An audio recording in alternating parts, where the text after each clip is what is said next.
Bonjour à tous, j'espère que vous allez bien en ce Mercure rétrograde. Voilà, que vous arrivez quand même à avoir une petite visibilité.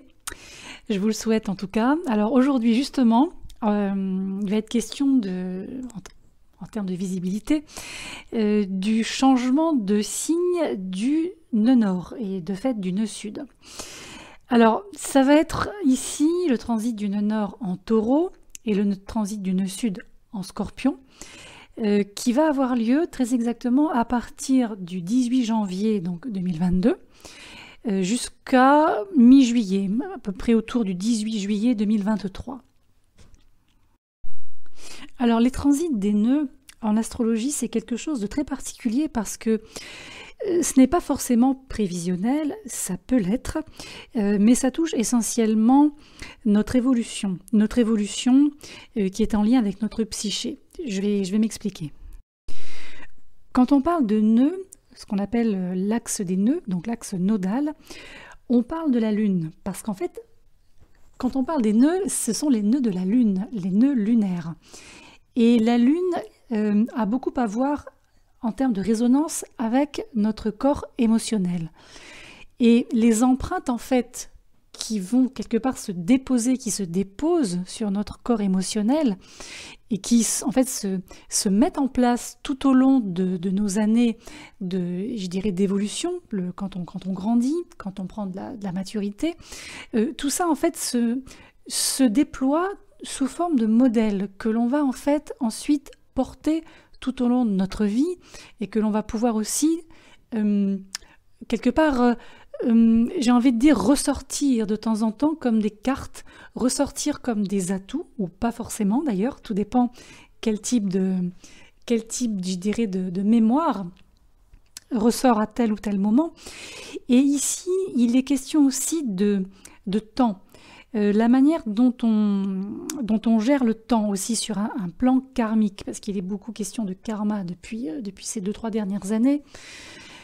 Et là, donc, il est question de temps avec les nœuds et de la manière dont on va agir ou réagir en fonction de celui-ci. Et de fait, on va aussi parler de points d'ancrage. Les points d'ancrage, en fait, ils se trouvent dans le passé, côté nœud sud. Ce sont en fait les expériences que l'on a déjà vécues dans ce que l'on peut appeler des vies antérieures, des incarnations passées, mais aussi on va trouver ces points d'ancrage dans des futures expériences potentielles. Et les potentiels futurs, donc eux, seraient en fait les attributs du nœud nord. Et quand on vit des situations sur lesquelles, par exemple, on n'a pas forcément de prise, ou des situations que l'on subit, où on ne comprend pas pourquoi on subit ce que l'on est en train de subir, c'est parce qu'en fait, on n'est pas forcément conscient de la dynamique du pouvoir de cette situation. Et en fait, le scénario en question, il va être stocké dans le corps émotionnel comme un point d'ancrage. Et la plupart du temps, nos comportements, nos réactions, en raison de ce schéma, se répètent encore et encore et encore. Il y a, si vous voulez, comme un effet de spirale, vous voyez, un peu comme d'ailleurs la rotation de la Lune, où en fait on revisite très régulièrement certains domaines de vie, certains problèmes, une certaine dynamique, et en fait jusqu'à ce qu'on soit capable de rendre ce schéma conscient. Ce schéma, il provient du nœud sud, hein, évidemment, et surtout d'effacer l'énergie qui est stockée dans le champ d'action, de manière à ce qu'on puisse passer en fait du côté nœud nord. Et comme les nœuds donc transitent effectivement collectivement, hein, ça touche tout le monde, ces nœuds traversent tous les signes, transitent tous les signes. Alors il faut à peu près 18 mois hein, pour évaluer un transit dans un signe. Tout au fil de ce temps, en fait, on traverse toutes les zones de notre vie, toutes les zones de notre carte du ciel, si vous préférez être plus technique. Et en fait, on va travailler et retravailler avec ces énergies, ces empreintes, si vous préférez, qui se sont quelque part déposées au fur et à mesure du temps à travers tous ces différents scénarios dans différents domaines de vie qui équivalent aussi aux maisons de notre carte du ciel natale. Et là, qu'est-ce qui se passe? On a le choix en fait de rendre ou non ces schémas conscients pour ensuite évoluer vers des expressions plus élevées de nous-mêmes en éliminant, si possible, ces blocages, ces schémas et aussi ces réponses, je dirais, réactives au niveau du corps physique. Personnellement, je dis toujours qu'il ne faut surtout pas considérer le nœud sud comme une zone de confort, c'est-à-dire une zone de trop connue, trop vue, trop éprouvée, sur laquelle finalement on a une grande maîtrise, mais qui ne nous permet pas forcément d'avancer, d'évoluer. Et le but ici, en fait, avec les nœuds, c'est de travailler à aller vers les qualités vibratoires supérieures du nœud nord et de, quelque part, de résister je dirais, à la portée vibratoire inférieure du nœud sud. Alors voilà pour la petite introduction. Maintenant, pour aller un peu plus loin dans le détail, et avant d'aborder vraiment spécifiquement le transit du nœud nord en taureau, je voudrais juste revenir sur le transit du nœud nord lorsqu'il a traversé le signe du Gémeaux, et du coup le nœud sud qui lui a traversé le Sagittaire. Alors pour ça, il faut remonter au début du mois de mai 2020, le 5 très exactement. Là je parle du transit des nœuds vrais. Hein. On n'est pas sur les nœuds moyens, on est sur les nœuds vrais. Alors ici, lorsque ces nœuds ont traversé l'axe Gémeaux-Sagittaire, on a été poussé, plus ou moins, on a été incité, je dirais, à travailler pour dissoudre certaines croyances. Aussi mettre le doigt sur certains schémas, ce que j'appellerais programmes établis qui ne sont plus en résonance avec ce qui est vrai pour nous. Je parle au sens collectif, mais aussi au sens particulier. Et qui était jusque-là encore ce que j'appelais tout à l'heure un point d'ancrage. Et ce point d'ancrage, en fait, il reposait plutôt sur la notion de répétition, la notion d'environnement immédiat, la notion d'habitude quotidienne. Et en fait, quand on prend l'axe Gémeaux-Sagittaire, on peut dire que, en fait, ce que nous faisons habituellement au quotidien, donc chaque jour, a créé un modèle, donc un Gémeaux, et nous a en fait permis d'une certaine manière de former des croyances, donc Sagittaire, basées sur ces modèles. Et comme on était dans une énergie dite mutable, le résultat, au final, c'est le cas de le dire, ressemble un peu à une sorte d'état des lieux inachevé, pour ainsi dire. Hein.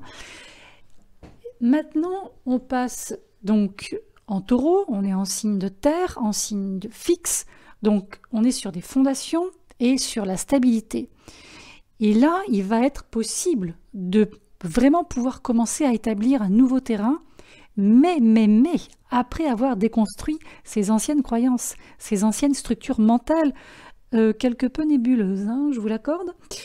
Et en fait, nous allons arriver à créer de nouvelles constructions qui sont en alignement avec la valeur que l'on va leur octroyer.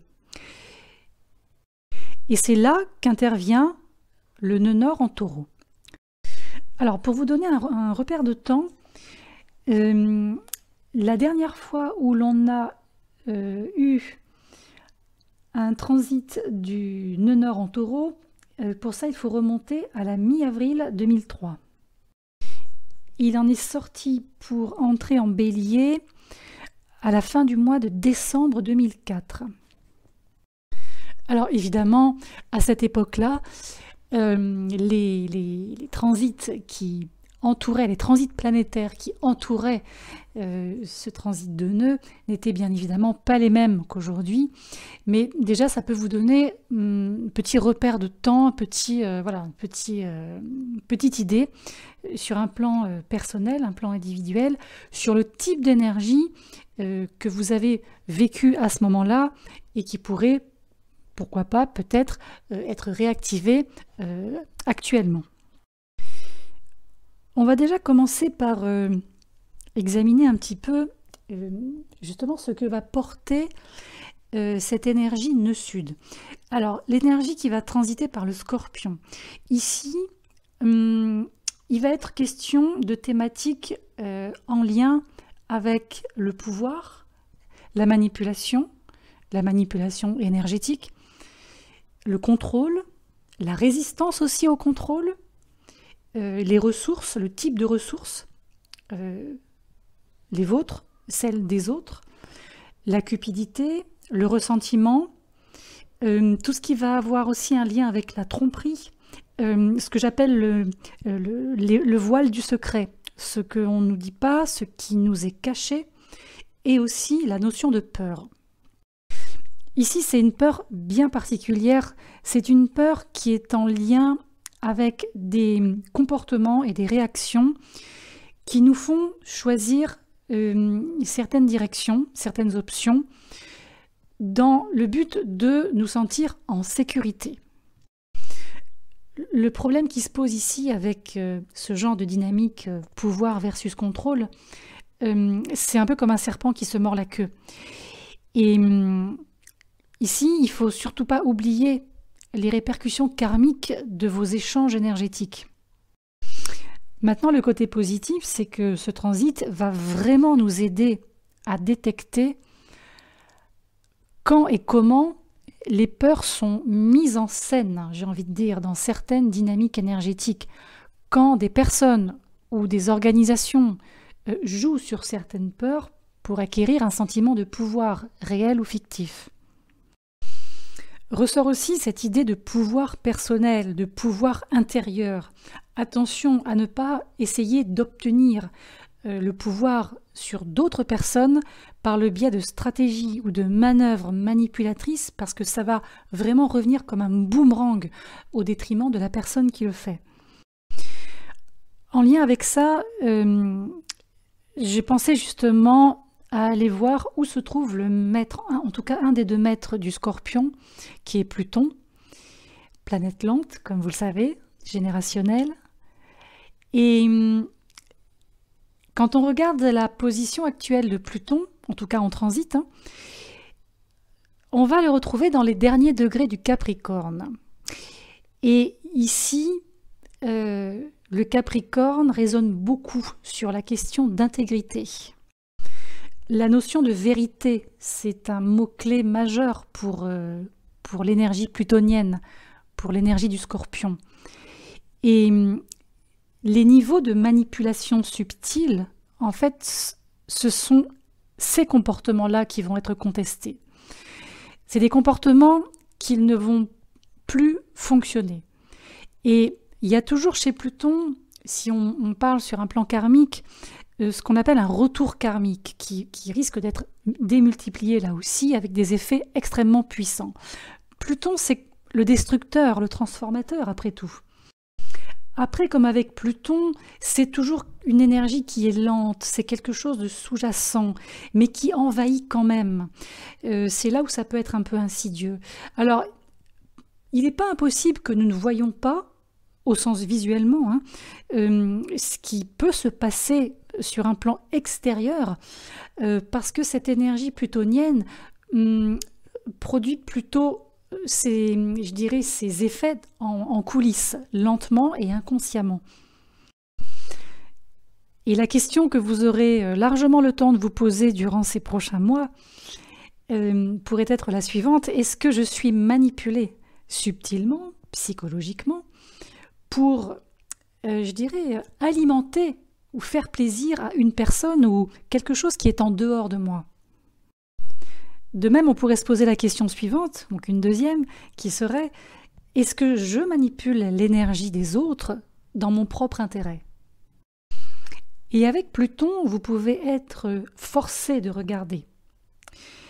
C'est quelque chose qui peut mettre très mal à l'aise, dans un certain sens, parce qu'il y a aussi ce sentiment de pudeur qui est associé. Et c'est quelque chose qui est ici lié, encore une fois, à une peur ou à un besoin très personnel. Et ce besoin, en fait, on va le retrouver dans l'axe Scorpion-Taureau, qui doit être synthétisé. Alors là aussi, on pourrait se poser plusieurs questions, parmi lesquelles par quels stimuli mes peurs sont-elles déclenchées?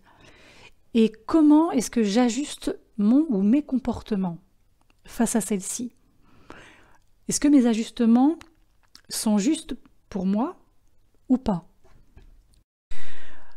On pourrait se demander aussi si mon souhait de sérénité personnelle, individuelle, se retrouve maintenant sur un terrain instable. Et si oui, pourquoi? Quelle est la partie de moi-même qui est devenue vulnérable, au détriment de mon propre sentiment de bien-être, par exemple?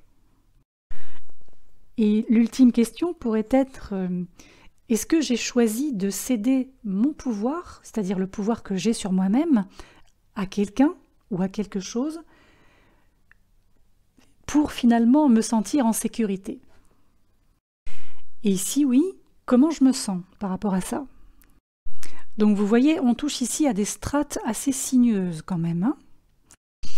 Avec le nœud nord en taureau, au contraire, il va s'agir ici d'être le plus simple possible, le plus clair possible, et être aussi le plus évident possible dans ce que vous demandez. C'est comme s'il n'y avait pas besoin de tourner autour du pot, de mentir, de manipuler, de raconter des cracks pour obtenir ce dont vous avez besoin en réalité. Ici, on n'a pas besoin de désavantager quelqu'un, de mésestimer quelqu'un, de le manipuler ou de le tromper pour obtenir ce dont on a réellement besoin. Le deuxième domaine qui va concerner cet axe Scorpion-Taureau, ce sont tous les changements importants, voire radicaux, pourquoi pas, qui se déroulent dans tout le système financier. Donc tout ce qui va concerner l'argent, les finances, les ressources, et de fait le sentiment de sécurité qui va avec. Alors ici, par le biais du taureau, j'ai envie de dire que l'antidote à la manipulation énergétique, c'est de savoir ce que vous voulez, mais surtout ce que vous valez.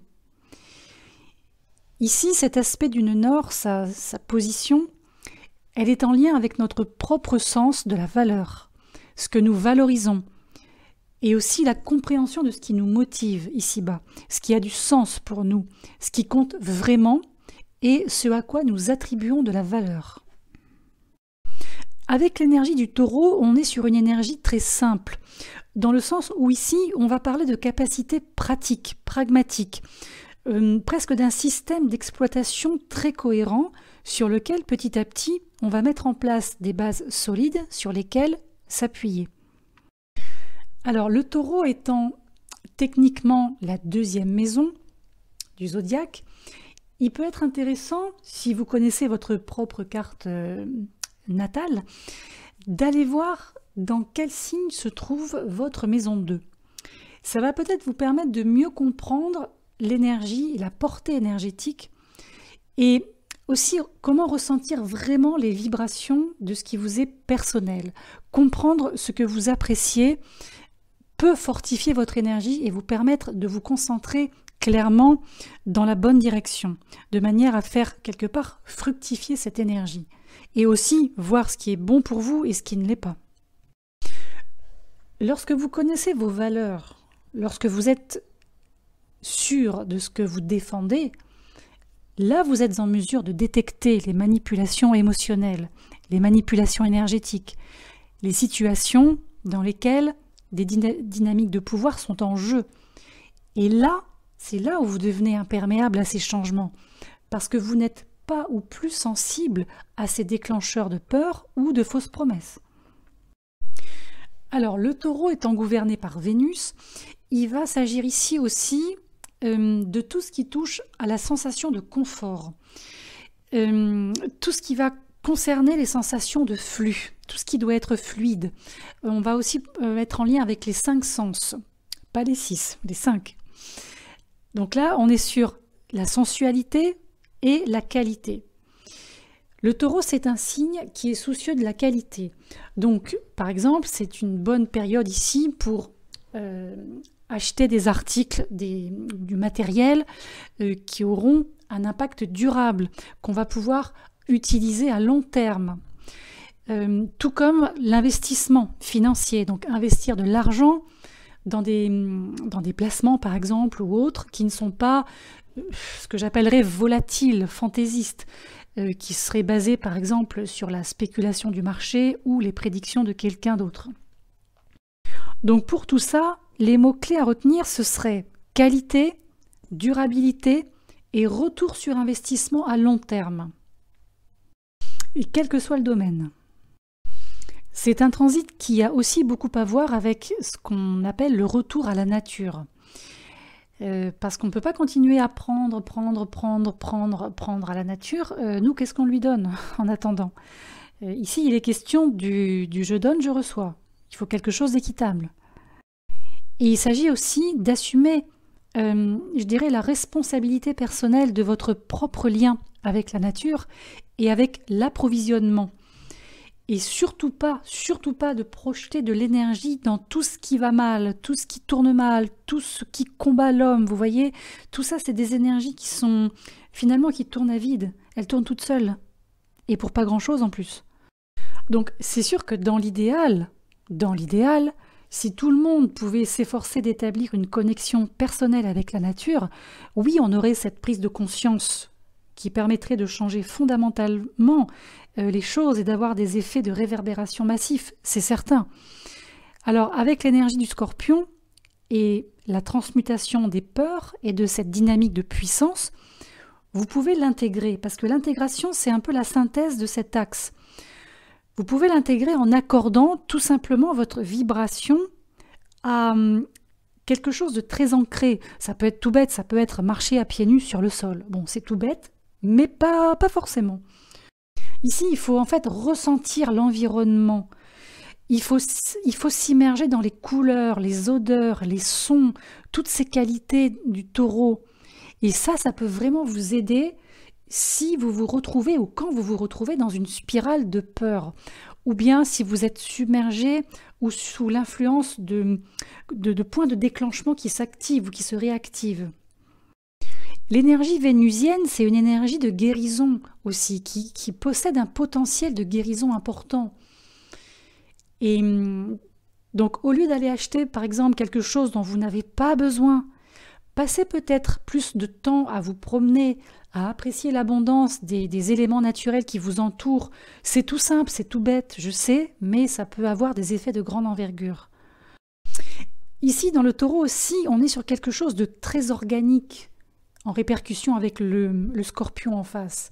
Et tous vos choix, en fait, vont quelque part représenter la manière dont vous êtes capable de reprendre le pouvoir sur vous-même. Je dis bien sur vous-même. Hein. Donc, c'est vrai que ça paraît très simple, dit comme ça, mais tout dépend de vous, individuellement. Et il y a une question qui me traverse l'esprit d'ailleurs par rapport à cet axe Scorpion-Taureau, question qu'on peut se poser chacun, c'est est-ce que ce que je fais, c'est quelque chose que je fais pour obtenir une reconnaissance extérieure ou parce que c'est quelque chose dont j'ai besoin? Donc c'était la petite parenthèse à laquelle je viens de penser. Mais voilà, il y a aussi des petites choses qui permettent de s'adapter aux qualités du nœud nord dans le taureau. Par exemple, mettre en place des rituels qui vont stimuler vos sens. Ça peut être l'écoute, ça peut être l'odorat, donc ça peut être aussi la beauté esthétique dans votre environnement quotidien. Donc des petites choses comme ça, comme des petits ajustements qui peuvent créer de gros changements énergétiques dans votre propre champ énergétique personnel. C'est déjà pas mal. Donc ce que je veux dire par là, c'est que quand vous mangez, prenez plaisir à manger. Quand vous écoutez quelqu'un, prenez plaisir à écouter. Quand vous écoutez de la musique que vous considérez comme être de la bonne musique, prenez plaisir à écouter cette musique. Et gardez toujours les choses à un niveau simple, à un niveau pur, à un niveau authentique. C'est Là, on n'est pas sur des prises de tête, on n'est pas sur de l'ego en fait. Ici, c'est vraiment se concentrer sur la véritable essence de ce qui apporte vraiment, je dirais, le contentement du corps et de l'esprit. C'est un tout ici. Donc en fait, pour résumer au niveau ce que j'appellerais de la répartition astrale au niveau du zodiaque, on vient de quitter en fait la zone Gémeaux, qui est donc techniquement la 3e maison du zodiaque, qui était en lien avec en fait les constructions mentales, celles que l'on se fait, celles qu'on nous inculque. Là maintenant on passe dans la 2e maison, puisque les nœuds circulent à l'envers, hein, c'est-à-dire qu'ils vont dans le sens des aiguilles d'une montre, contrairement aux planètes. Donc là on est dans la 2e maison, qui est la maison du Taureau, qui nous parle ici de capacités innées, de nos compétences naturelles et personnelles. Et ensuite, on passera dans le signe du Bélier, donc la 1re maison, qui vous représente, vous, en tant qu'individu incarné ici dans ce monde. Donc si on reprend cette question de compétences et de capacités innées et personnelles, spontanées, c'est aussi cette façon-là qu'il va falloir mettre en place pour être dans le monde, parce que les compétences de chacun et chacune sont précieuses, évidemment, déjà pour soi-même, mais elles vont l'être également pour les autres.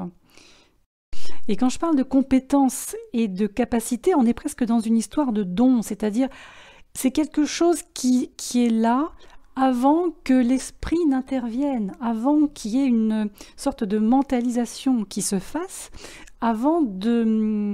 En fait, il ne faut pas conceptualiser, si vous voulez. Il ne faut pas se dire, mais comment je vais faire ça, mais comment je vais mettre en place ci, avec qui, par quel biais. Vous voyez, le côté prise de tête du Gémeaux, il n'intervient pas ici, il n'intervient plus. Là, il va s'agir de revenir à des valeurs, encore une fois, authentiques, celles qui résonnent pour vous, qui résonnent en vous et non pas... ce que l'on met devant, je dirais devant par exemple les réseaux sociaux, les informations, les médias, tout ça, oui, ça existe, mais en réalité, ce n'est pas en lien avec le Taureau, avec ce que porte ce signe. Là, il va falloir vraiment vous demander, en fait, de quelle manière vous êtes naturellement doué. Quelles sont les compétences et quelles sont les capacités dont vous avez aussi besoin pour répondre à vos propres besoins d'ailleurs, et comment faire pour vivre du mieux que possible dans ce que j'appellerais ce confort vénusien, donc du Taureau, dans lequel vous êtes en sécurité, en tout cas dans lequel vous aimeriez. Vous voyez, c'est vraiment le fait de presque de construire sa propre maison, c'est au sens propre, mais aussi au sens figuré. Et encore une fois, il ne s'agit pas ici d'une réflexion ou ce que j'appellerais un travail d'angle, c'est-à-dire de vraiment se dire, bon, alors encore une fois, oui, je vais faire ça, je vais planifier comme ci, je vais envisager comme ça, puis si ça ne marche pas, je ferai autrement. Non, non, non. Là, il faut vraiment simplement reconnaître quelles sont les ressources que vous avez déjà, quelles sont celles dont vous avez besoin, et tout ça, en fait, fera déjà un tout pour vous et une interaction beaucoup plus fluide avec le monde extérieur, le dit collectif. Et cette 2e maison, elle est vraiment ici, je dirais, intéressante et riche parce que, encore une fois, elle est en lien avec l'établissement d'une base pour vous-même, pour que vous soyez à l'aise déjà. Et ensuite, comme je viens de vous le dire, vous pourrez aller vers le monde et offrir ses services et ses talents. Mais avec cet axe Taureau-Scorpion, donc axe 2-8 techniquement, il s'agit ici de vous débarrasser d'une certaine manière du conditionnement social qui dicte votre valeur ou qui a dicté votre valeur jusqu'à maintenant.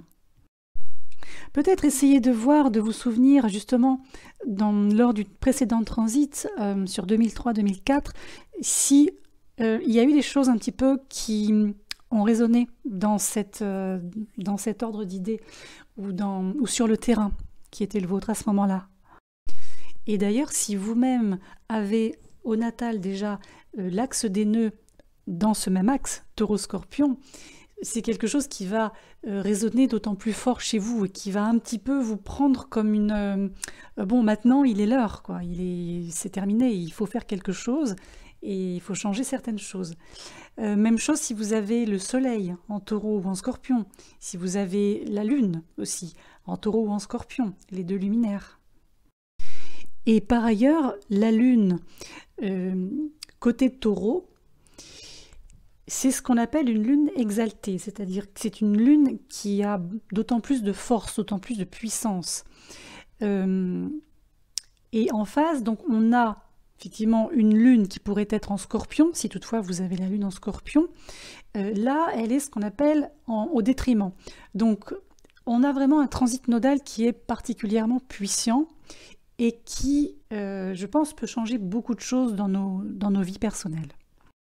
Et ces 18 prochains mois peuvent véritablement faire pivoter complètement le domaine de la carrière, le domaine relationnel, votre estime de soi, la confiance en soi. Il y a beaucoup de choses qui peuvent changer. Alors moi je pense qu'effectivement, même si vous avez des planètes personnelles de type Vénus dans cet axe, donc là ce serait plus effectivement axé sur l'argent, sur le relationnel, sur l'affect. Si vous avez par exemple Mercure dans cet axe, Taureau-Scorpion, là on serait plus sur des questions intellectuelles, des questions pourquoi pas professionnelles aussi. Donc tout dépend quels sont en fait les paramètres des planètes qui se trouvent chez vous dans cet axe. Et c'est quelque chose qui peut vraiment fonctionner à partir du moment où vous serez prêt à regarder en face certains des aspects pas très glorieux, je dirais, un peu